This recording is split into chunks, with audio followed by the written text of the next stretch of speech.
महाराजपुर से कांग्रेस प्रत्याशी नीरज दीक्षित की मुश्किलें अब बढ़ती नजर आ रही हैं। यह बात हम इसलिए कह रहे हैं क्योंकि नौगांव नगर पालिका के उपाध्यक्ष एवं कांग्रेस के जाने माने नेता अजय दौलत तिवारी ने पार्टी से सभी पदों से इस्तीफा देते हुए चुनावी रण में कूदने का फैसला कर लिया है। इसके साथ ही कांग्रेस पार्षद ताहिर मंसूरी एवं नरेंद्र शर्मा ने भी इस्तीफा दे दिया है और पीसीसी चीफ कमलनाथ को पत्र भेजकर अपने विधानसभा क्षेत्र के अहम केंद्र नौगांव में प्रेस वार्ता करते हुए पत्रकारों के समक्ष पार्टी के अंदर के कई बड़े खुलासे किए।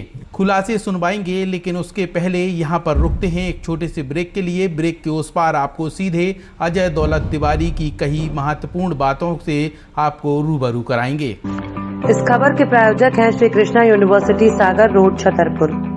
ब्रेक के बाद एक बार फिर आप सभी का स्वागत है वरदान एक्सप्रेस के इस खास वीडियो में। तो आइए चलते हैं अजय दौलत तिवारी के पास, जहां पर वह प्रेस कॉन्फ्रेंस करते हुए कांग्रेस के अंदर के कई बड़े खुलासे कर रहे हैं। देने पे मजबूर हुए। क्या आपका कांग्रेस से अगर टिकट हो जाता तो इस प्रकार की जो लांछन आपने आप बात कही थी निराधार होते? तो कांग्रेस से जो टिकट मांग रहे थे वो टिकट ही इसी बात को लेके मांग रहे थे कि जो व्यक्ति जनता की उम्मीदों पे खरा नहीं उतरा है तो उसके खिलाफ आम जनमानस में जो रोष है तो आप इसको चेंज करिए, और उन्होंने स्वयं कहा था कि हम चेंज करेंगे। अब जो आप चुनाव लड़ रहे हैं तो क्या नीरज दीक्षित के लिए ही लड़ रहे हैं, उनको परास्त करने के लिए? नहीं, हमारा कोई चुनाव नीरज दीक्षित से नहीं है। हमारा चुनाव है जनता के सम्मान और स्वाभिमान की लड़ाई है, उस बात का चुनाव है। ये कोई ना नीरज दीक्षित के खिलाफ चुनाव है, ना ये कांग्रेस के खिलाफ चुनाव है, ना ये भाजपा के खिलाफ चुनाव है। ये चुनाव है 1 लाख की आबादी लोकल नौगांव शहर में रहती है, उसके सराउंडिंग जो लोग रहते हैं, आज उन लोगों के अस्मिता की लड़ाई है। उनके साथ जो धोखाबाजी और गद्दारी की गई उस बात की लड़ाई है। मेरा अंतर्मन बहुत दुखी है इस बात से कि पार्टी ने जो आम जनमानस कांग्रेस की सोच रही थी कि हम कांग्रेस के प्रति इस बार समर्पित रहेंगे, उसके ऊपर इस तरीके का धोखेबाज और बेईमान भ्रष्टाचार में लिप्त प्रत्याशी उनने थोप दिया है। निश्चित रूप से आज हमारी विधानसभा में एक तरफ कुआं और एक तरफ खाई जैसी स्थिति निर्मित हो गई है। जिस तरीके से एक तरफ भाजपा का टिकट वितरण हुआ है, आज भाजपा जो महलों से लोग राजनीति करते थे, जिनने कभी जमीन पे आके राजनीति नहीं करी, तो एक वो भाजपा ने ऐसा व्यक्ति हमारी जनता के ऊपर थोप दिया, और एक कांग्रेस ने आज ऐसे व्यक्ति को थोप दिया जिसकी सारी चर्चाएं आम हैं। एक एक परिवार में 10-10 लोग गाड़ियों में विधायक लिखाए घूम रहे हैं। आज देखो आप किस तरीके से बंधु के लिए घूम रहे हैं। अगर जनता के बीच में जाना, इनको किस बात का डर है? जनता के बीच में जाने का किस बात का डर है? और आज ये सब बातें करते हैं। आज केवल विधायक मोम का पुतला बना बैठा है। परिवार के लोग राजनीति करते हैं, केवल डाकिया होने का काम करते हैं, यहाँ से डाके भोपाल भटकने का काम करते हैं, और इसके अलावा कुछ नहीं है।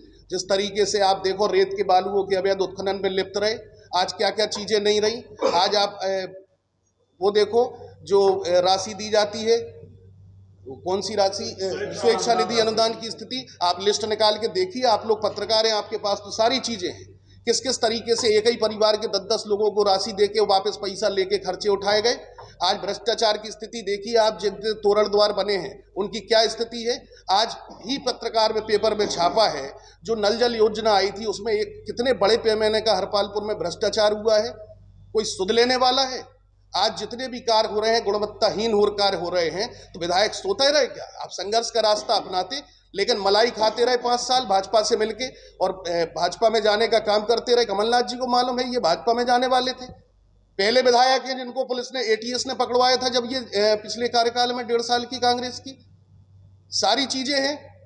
और किस तरीके से जनता के साथ मतलब इतना बड़ा कुठाराघात हुआ कि 15-20 साल में सामंतशाही को मिटा के एक नए चेहरे को जनता लेके आई थी, उससे उम्मीदें थी, लेकिन पूरा परिवार केवल सिर्फ लूट खसोट में जुटा रहा।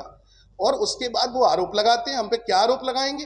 आने वाले में कहीं चूक हो गई? देखिए, कमलनाथ जी को हमने जितना समझा था, हमें लगा था, एक भरोसा उनके ऊपर हमने जताया था कि निश्चित रूप से वो गंभीर व्यक्ति हैं, जो कहते हैं वो करते हैं, और उनकी बात पे भरोसा रख के हमने बराबर जो भी हम कार्य करते रहे उनको अवगत कराते रहे। लेकिन आखिरी समय में भी वही हुआ। हम सोच रहे थे कि शायद कांग्रेस बदल रही हो, क्योंकि पहले तो इसमें राजा रजवाड़ों की स्थिति होती थी, फिर बदला समय आया, तो हमें लगा चलो नए नीचे जो ग्राउंड लेवल पे काम करने वाले लोग हैं, अब सर्वे की बात सुनी जाएगी और सर्वे के ऊपर टिकट वितरण होगा। तो जिस तरीके से सर्वे को एक तरफ रख के सब मनमानी करके जिस तरीके से टिकटें बांटी गई, आज हम सामने मुंह के कह सकते हैं कि हमसे कहा था कि हमें रिप्लेस करना है, हमें इनका विकल्प चाहिए है, इसका सर्वे खराब है, हम सर्वे के आधार पर टिकट देंगे। भी उपस्थित मैंने कराए थे। अब उसके बावजूद भी जब मैं कमलनाथ जी से मिलने गया था तो स्पष्ट रूप से उन्होंने मुझसे कहा था कि मुझे नीरज दीक्षित को रिप्लेस करना है और मुझे इनका विकल्प चाहिए। तो उस समय के जो तत्कालीन प्रभारी थे, जिलाध्यक्ष वगैरह से उनने हमारे बारे में एक रिपोर्ट भी मंगवाई थी। फिर उनने हमसे कई बार हमारे बारे में सर्वे भी कराए। तो आम जनमानस के मन में जो पीड़ा थी कि नगर पालिका चुनाव में जो गद्दारी की गई, उसकी वेदना लोगों के मन में थी। तो निश्चित रूप से बहुत अच्छे सर्वे की रिपोर्टें आई। उसके बावजूद भी बार बार हमको ये कहा गया कि आप इंतजार करो और सब अच्छा होगा और सब अच्छा होगा। लेकिन जिस तरीके से टिकट रिपीट किया गया तो निश्चित रूप से आज आम जनमानस में बहुत दुख व्याप्त है।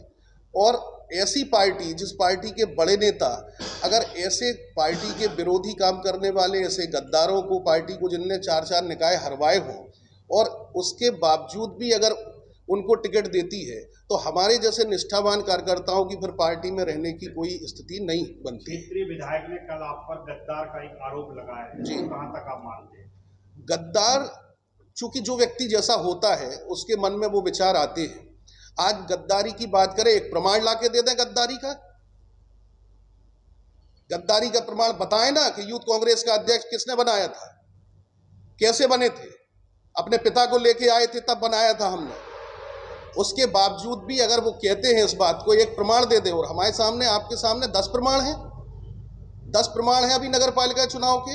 आपके पास प्रमाण है। ऑनलाइन बाइट में कहा विधायक ने कि हमारी माँ हमारी सुनती नहीं है, इसलिए उसने दूसरी पार्टी के प्रत्याशी को वोट दे दिया जनपद के चुनाव में। आपके सामने मीडिया बाइट में कहा उन्होंने।